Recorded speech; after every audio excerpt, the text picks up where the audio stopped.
그러면은 궁금한 게 실패하지 않는 어떤 와인 고르는 기준이 있을까요? 도전을 많이 해보셨으면 좋겠다라는 생각이 들어요. 저렴한 가격부터 좀 접근을 하시면 좋겠다. 왜냐면 와인에 대해서 알면 알수록 와인을 더 맛있게 풍부하게 느끼실 수가 있거든요. 그래서 처음에는 드시기 편하신 거, 그리고 요즘에 이제 날씨가 따뜻하고 네. 시원한 음료를 이제 마시고 싶어 하시니까 요즘에는 이제 스파클링 와인이나 빛깔이 예쁜 로제 와인 같은 경우가 좋을 것 같고요. 그렇게 드시다 보면 이제 한국 음식이 조금 맵고 짜고 그런 게 많잖아요. 네. 오히려 달짝지근한 맛이 조금 어울릴 때도 있어요. 음식하고 그렇게 궁합을 맞추시기도 할 수 있고요. 네. 그래서 전통적으로는 약간 레드 육류, 뭐 레드 와인, 화이트는 생선. 근데 재미있는 게 이제 레드 미시어도 우리가 돼지고기를 많이 먹잖아요. 네네. 돼지고기는 빨간데 수육으로 하면 하얘지죠. 네네. 그래서 조금 바디감이 있는 화이트 와인하고도 굉장히 잘 어울리고요. 우와. 로제 와인하고도 잘 어울려요. 오. 이게 또 경험에서 우러나오시는 거잖아요.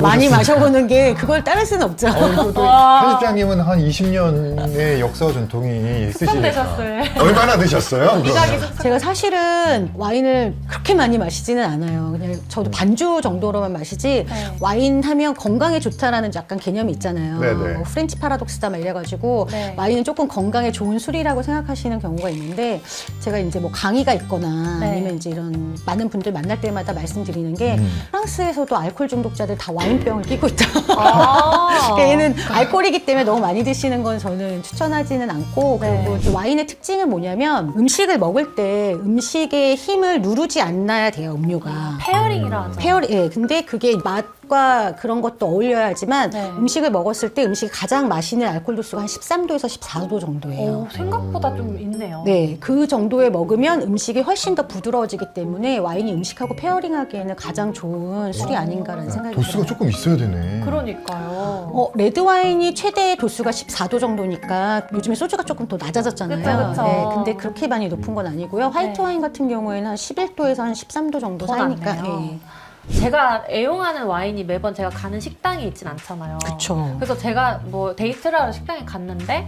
거기서 이제 와인들이 여러 개 있을 때 고르기가 힘들어요. 그럴 때 약간 좀 팁이 있다면.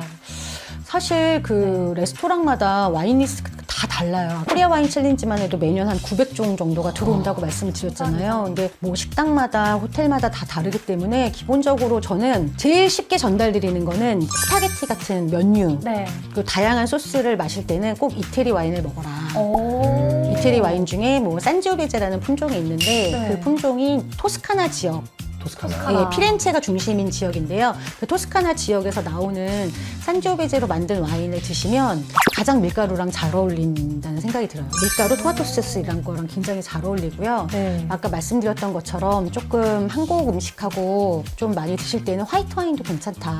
그리고 화이트 와인 중에서도 조금 단맛이 있는 화이트 와인이 괜찮은데 네. 그건 제가 어느 품종이 제일 어울린다고는 말씀을 드릴 수가 없어서 너무 다르니까 네. 그거는 조금 힘들 것 같고요. 중식에도 이태리 와인이 되게 잘 어울리는 것 같아요. 중식이에요? 네. 되게 의외다. 기름진 음식에 되게 잘 어울려요.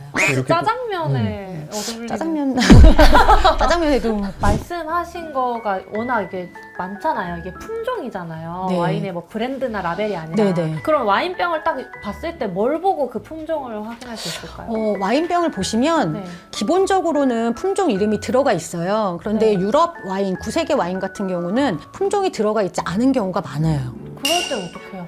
그래서 일단은 처음에 시작하실 때 품종이 들어있는 신세계 와인부터 시작을 하시면서 습관을 들이시고 유럽은 완전히 엄격하게 원산지 중심으로 이름이 나와 있기 때문에 웬만해서는 그 산지에서 어떤 품종을 쓰는지 기본적으로 아시는 분들이 접근을 하세요.